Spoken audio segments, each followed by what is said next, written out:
When I was a kid, the disaster we worried about most was a nuclear war.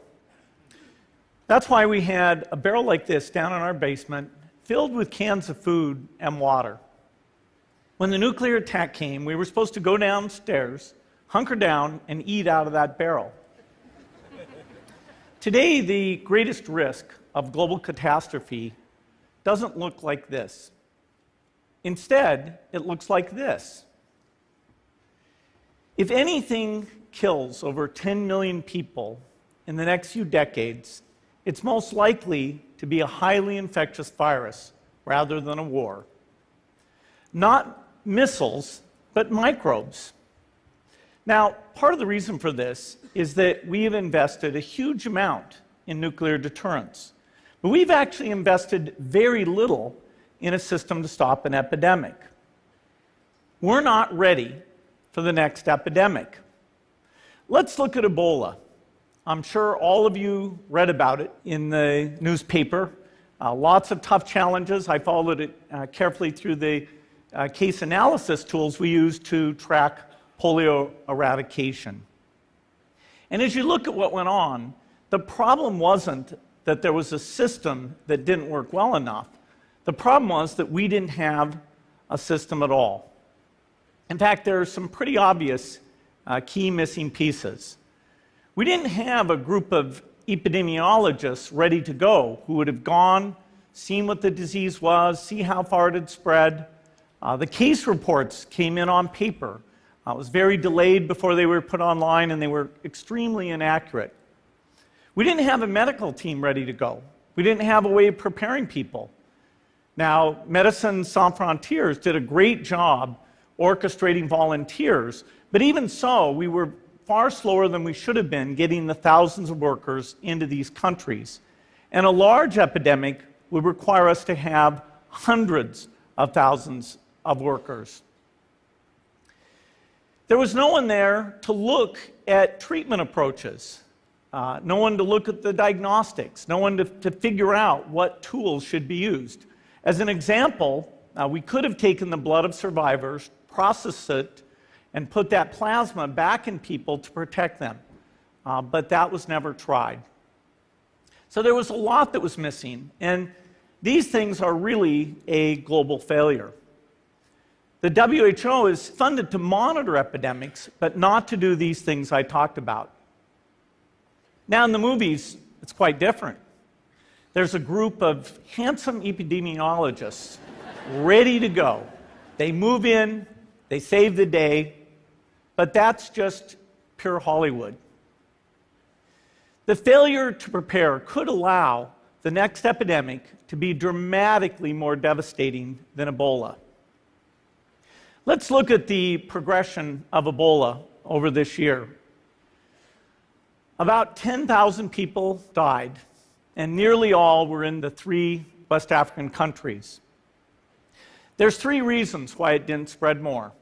The first is there was a lot of heroic work by the health workers. They found the people and they prevented more infections.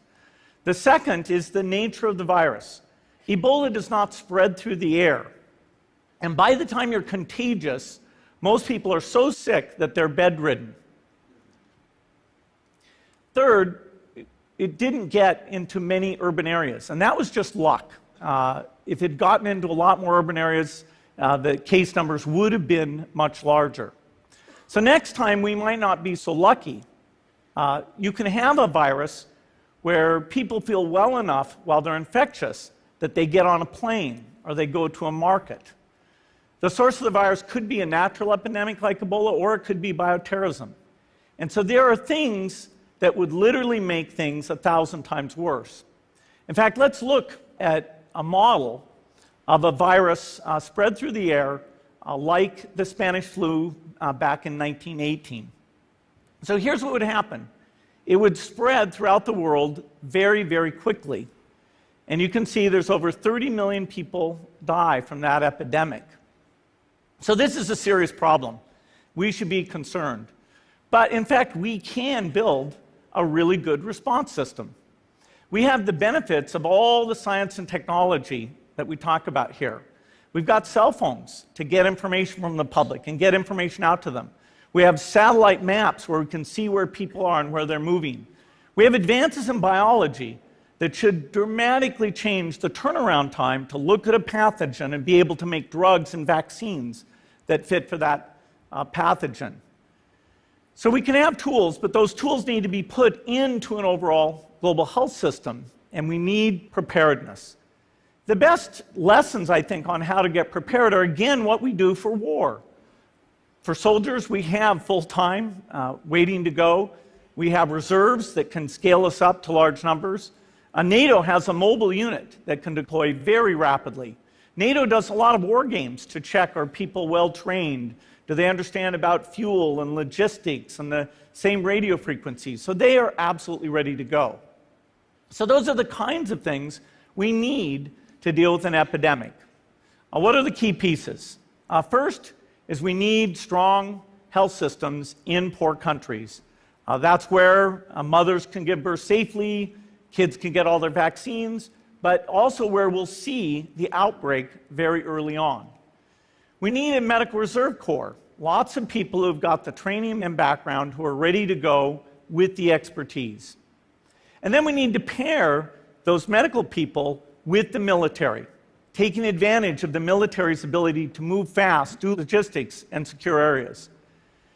We need to do simulations, germ games, not war games, so that we see where the holes are. The last time a germ game was done in the United States was back in 2001, and it didn't go so well. So far, the score is germs 1, people 0. Finally, we need lots of advanced R&D in areas of vaccines and diagnostics. There are some big breakthroughs, like the adeno-associated virus, that could work very, very quickly. Now, I don't have an exact budget for what this would cost, but I'm quite sure it's very modest compared to the potential harm. The World Bank estimates that if we have a worldwide flu epidemic, global wealth will go down by over $3 trillion, and we'd have millions and millions of deaths. These investments offer significant benefits beyond just being ready for the epidemic.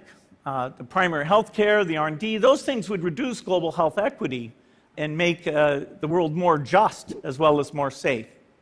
So I think this should absolutely be a priority. There's no need to panic. We don't have to hoard cans of spaghetti or go down into the basement. But we need to get going because time is not on our side. In fact, if there's one positive thing that can come out of the Ebola epidemic, it's that it can serve as an early warning, a wake-up call to get ready. If we start now, we can be ready for the next epidemic. Thank you.